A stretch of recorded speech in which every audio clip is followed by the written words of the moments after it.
Pessoal, muitos influenciadores estão publicando conteúdos criticando muito o split payment, a reforma tributária. Só que eu tenho percebido erros de conceito, falta de informação, desconhecimento, hype ou até mesmo um viés político.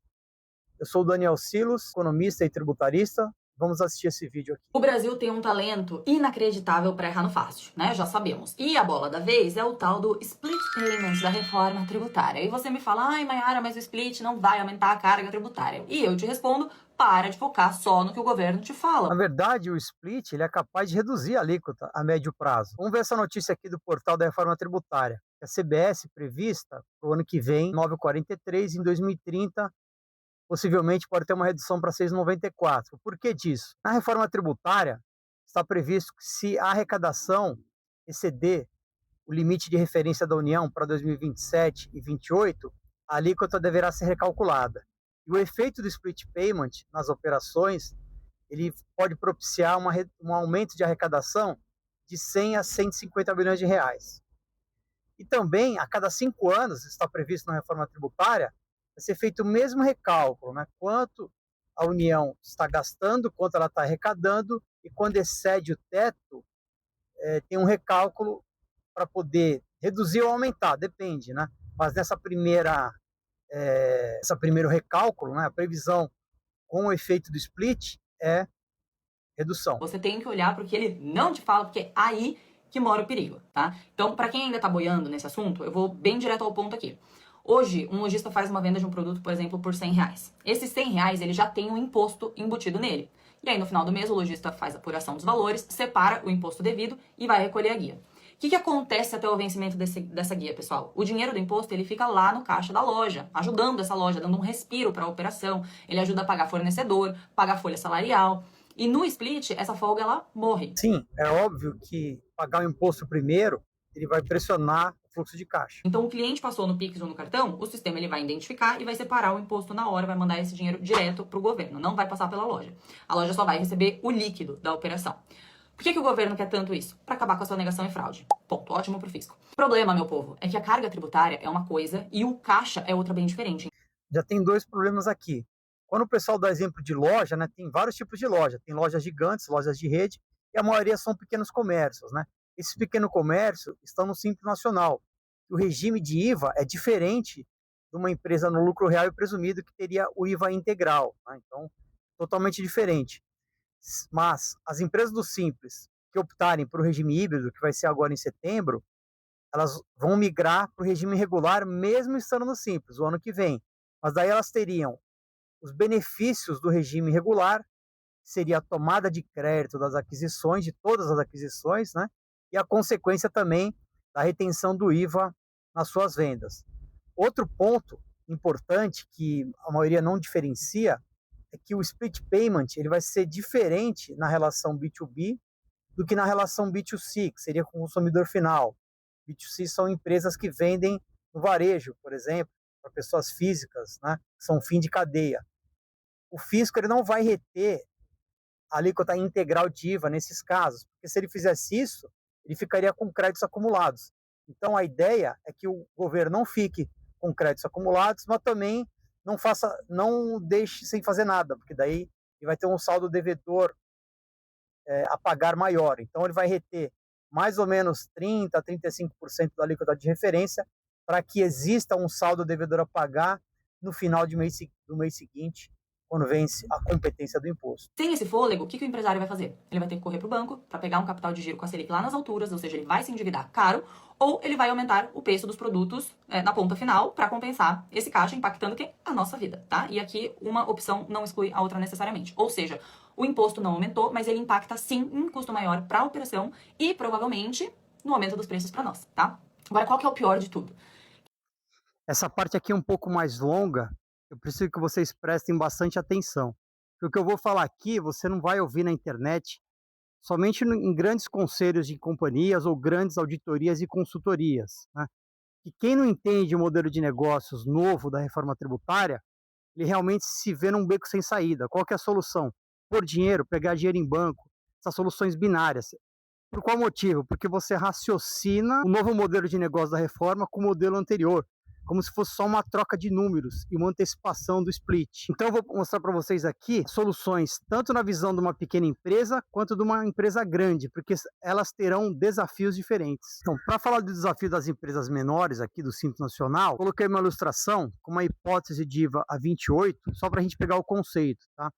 Uma cadeia produtiva, na parte de cima, desde o começo até o fim da cadeia no regime regular, e a parte de baixo, aqui começa no regime regular e tem uma empresa do Simples Nacional no final da cadeia. Então, imagine uma venda que seja feita pela indústria a 128, com 28 de imposto. Então, a indústria fica com R$ 100 de margem. Aí o distribuidor, ele faz essa aquisição de 128 e ele vai vender por 256, sendo que nessa compra ele consegue tomar o crédito de 28, que é o imposto, ele toma o crédito integral. E na saída, o tributo dele de venda é 56, mas como ele recolheu 28, fica 28 a recolher, e a margem dele é 100. Vamos ver a próxima etapa aqui, que eu coloquei um supermercado. Então, um supermercado, ele faz a aquisição por 256, ele toma o crédito de 56, e na saída ele vai recolher 28, na verdade, que é 84 menos 56. Então, o imposto acumulado da cadeia é 84 e a margem dele é os mesmos R$ 100. Aí lá na ponta ele vai vender para o CPF a 384. Significa que nessa cadeia hipotética, os três participantes, cada um ficou com R$ 100 de margem, o imposto total da cadeia foi 28 em cada etapa, o que totalizou 84 e o CPF pagou 384 nesse produto. E qual que é a diferença do pequeno empresário? Quando ele faz a aquisição do distribuidor de 256, qual que é a primeira diferença? Ele paga 256 e custa 256, porque ele não toma crédito nenhum. Enquanto o supermercado, ele paga 256, só que custa 200, porque ele pode tomar 56 de crédito de imposto. Aí essa pequena empresa, né, que é do Simples Nacional, ele vai ter uma diferença de CMV, o custo dele é maior. Ele vai pagar como se ele pagasse mais caro. O produto custa mais para ele.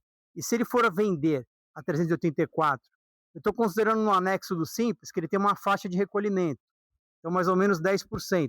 Então se ele vende a 384, que é o mesmo preço do concorrente dele do lucro real, recolhe 38 de imposto e pagou 256, sobra uma margem de 90. Então, vendendo o produto nas mesmas condições de preço, ele tem uma margem menor. Qual que é o desafio dessa empresa no Simples? Ele tem que fazer estudos, né, mais profundos se vale a pena aderir ao regime híbrido, porque daí ele vai ter o benefício de poder ter uma aquisição mais barata, para poder, uma aquisição de tudo, né, prestação de serviço, mercadorias para revenda, ele entra em critérios iguais de competitividade. Então o desafio dos simples, os pequenos, né, é realmente competir com os grandes nessa mesma regra. Vamos para soluções mirabolantes da reforma que muitos influenciadores acabam propondo, né? Então eu vou vender mais caro se for cartão, se for Pix, do que no dinheiro. Tudo bem, você pode até vender mais caro, mas e o seu concorrente do supermercado? Vai estar mais barato o mesmo produto? Será que você não vai perder venda quando você aumenta o preço? Com certeza vai. Outro ponto aqui, na população brasileira, 94 milhões de pessoas no Brasil vão ter direito ao cashback. Por qual motivo? São pessoas que a família tem renda familiar per capita inferior a meio salário mínimo.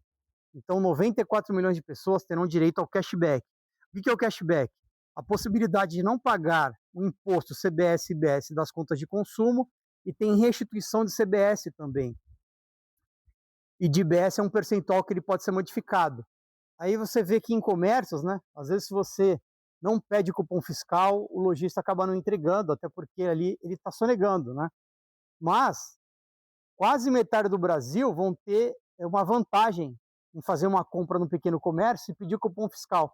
Você não vai dar o cupom fiscal, vai vender sem nota. E, inclusive, mesmo que eles comprem no dinheiro, eles vão preferenciar a nota, o cupom fiscal, que lá no documento fiscal, a informação vai chegar dentro da apuração assistida, que vai recalcular para que ele possa ter direito a esse cashback. Agora, para empresas médias e grandes, né, eu separei aqui 7 grandes desafios para a reforma tributária para executar ainda esse ano. Lógico que vão ter mais situações, mas esses aqui são essenciais para uma sobrevivência. O primeiro é negociar os produtos, as aquisições, né, ou serviços que você contrata, pelo preço mais líquido. Você deveria capturar os resíduos tributários da cadeia produtiva. Como é um tema um pouco complexo, eu vou acabar explicando em um outro vídeo. Vou falar só disso para vocês entenderem esse conceito. Segundo, determinar as condições de negociação comerciais em contrato. Quem paga, quando paga, no caso o tributo, e como paga, né? Porque o modelo vai mudar, principalmente com relação ao terceiro ponto aqui, que é para garantir o crédito tributário. Que o crédito tributário, agora ele é financeiro. O imposto ele vai vencer no pagamento ou na competência, o que acontecer primeiro. Quarto ponto aqui, penalidades. Como a reforma tributária ela funciona no modelo de apuração assistida, onde o governo calcula tudo, é fundamental os documentos fiscais, eles já são uma obrigação acessória, que seria emissão de nota, que ele propicia que as empresas troquem crédito entre si. Então, as penalidades de erro são muito maiores do que de antes. Você tem que ter procedimentos internos novos para que evite essa penalidade. Por exemplo, a falta de manifestação de um documento fiscal tem uma multa aí de R$ 200 por imposto, ou seja, CBS e IBS. Além disso, um cancelamento de nota fora do prazo regulamentar vai ter uma penalidade de 66% do imposto, ou 33% se for antes do fato gerador. As penalidades são graves, então a empresa precisa ter esse controle. 5, capital de giro. Você não precisa esperar começar o ano para sofrer os impactos da falta de capital de giro. Com as condições atuais comerciais que você tem, você já consegue dimensionar esse impacto para buscar alternativas, né? Negociar melhor com fornecedores, negociar com clientes. Tem um ponto importantíssimo também que hoje você emite um documento fiscal, fatura um serviço, você está no regime de caixa. Se esse serviço não é pago, você toma inadimplência do serviço. Agora, no novo modelo, quando você emite um faturamento, prestação de serviço, o imposto ele vai vencer no pagamento ou na competência, o que acontecer primeiro. Então, se você tomar uma inadimplência do serviço, sujeito passivo, o devedor do imposto, é você que prestou o serviço. Você vai ter que pagar esse imposto e o seu cliente que não te pagou, ele ainda consegue tomar o crédito tributário depois que você paga, porque é um crédito financeiro. Parametrização de RP, para estar de acordo com as novas exigências de regras, de alíquotas, do imposto novo, do imposto antigo, as informações novas, né? Times integrados, você precisa criar um comitê interno, né, que envolva diversos departamentos, jurídico, TI, compras, comercial, porque essa reforma tributária não é um problema para a área fiscal, é um problema de preços e da área de negócio. Então, toda a empresa tem que estar envolvida dentro de um mesmo projeto e dentro de um cronograma, porque tem diversas ações para serem feitas, mas cada uma no seu tempo. Que tem países que já fazem isso há mais de 10 anos, entendeu? A gente tem um histórico pronto para saber o que dá certo e o que dá errado. A Itália tentou e quase quebrou os fornecedores, porque o governo demorava meses para devolver os créditos acumulados das compras. A Polônia teve que voltar atrás e liberar o dinheiro retido por conta de tantas queixas de falta de liquidez das empresas. O Reino Unido só usa o split em casos super restritos, então ninguém, eu repito, ninguém aplicou o split de forma universal para a economia inteira, tá? Sempre foi de forma setorizada. Mas o Brasil é diferentão, né? Ele acha que com a gente vai ser diferente, né? E quer testar o modelo mais agressivo do mundo logo agora, em um cenário que nós estamos com as recuperações judiciais batendo recordes históricos por aqui. E vocês acham que eu tô exagerando nessa preocupação? Então, nesse cenário, o Brasil é diferentão mesmo. Por que eu acho que vai dar certo aqui? Porque nos países que você citou, o sistema financeiro não tem tanta tecnologia relacionada aos arranjos de pagamento, aos meios de pagamento, não tem tecnologia em sistemas fiscais. Por exemplo, só para você ter uma ideia, a Serpro, né, ela tem mais de 60 anos investindo em tecnologia, é a estatal brasileira que tem vários aplicativos e serviços para o cidadão e para as empresas, né? Então nós temos um sistema que foi desenvolvido, um conceito novo de compliance by design. O que é isso? Primeiro teve a aprovação da reforma tributária com regras. Depois você cria um sistema que encaixe nessas regras mais simples do que atuais, como se fosse uma luva, né? Em termos de infraestrutura, a nuvem onde está armazenado esses dados é brasileira, é soberana, uma nuvem própria, não é nenhum servidor externo. O Brasil, já há muito tempo, tem nota fiscal eletrônica. Alguns países que você citou aqui não tem nota fiscal eletrônica. Então, como é que vai dar certo um modelo semelhante? Não tem dados, não tem SPED. É um outro fator aqui, com relação ao setor financeiro brasileiro, que é altamente desenvolvido tecnologicamente para meio de pagamento. Nós temos o TED, cobrança registrada, né, que ela está dentro de um sistema online. A maioria dos países que você citou aqui não tem cobrança registrada.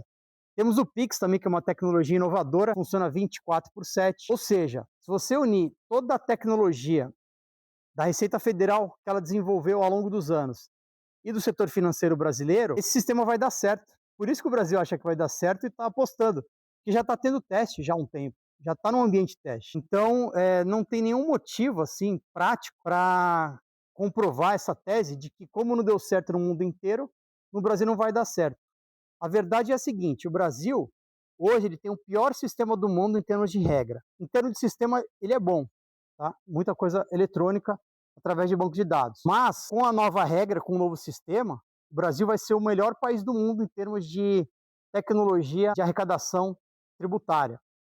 Por isso que a Receita Federal está investindo muito agora analisando os dados. Se você procurar no portal da Receita, você vai encontrar o Data Analytics da Receita Federal. Como a Receita recebe todos esses dados digitais, inclusive ela que vai apurar as operações através dos documentos fiscais eletrônicos, são notas fiscais, ele vai conseguir apurar o imposto para os contribuintes. E aqueles setores especiais, como bancos, seguradoras, que a lógica da tributação não é a mesma de um comércio tradicional, ele vai ter uma declaração que chama DERE, que é como se fosse um detalhamento do seu balanço, que a FIS consegue enxergar em tempo real onde está o cliente do banco, que operação que ele fez, quanto ele pagou de spread, de tarifa, para que ele consiga calcular o imposto. Então, são diversos motivos, né? Sugiro que vocês acompanhem aí. A Receita Federal e a SERPO divulgam muito informações, e a FIN também, que é a Confederação dos Bancos, está desenvolvendo o split, né? Para vocês checarem aí essas operações em ambiente de teste, que já está rodando em empresas brasileiras aí, e está funcionando. E a tendência é funcionar. Então, o recado que eu dou é: se preparem para essa nova era tributária. Se você gostou dessa análise, curta o canal, compartilhe, encaminhe para os seus amigos e coloque aqui nos comentários o que você acha que vai funcionar, o que você acha que não vai funcionar e o que você precisaria de informação para poder se adaptar para essa nova era. Um abraço.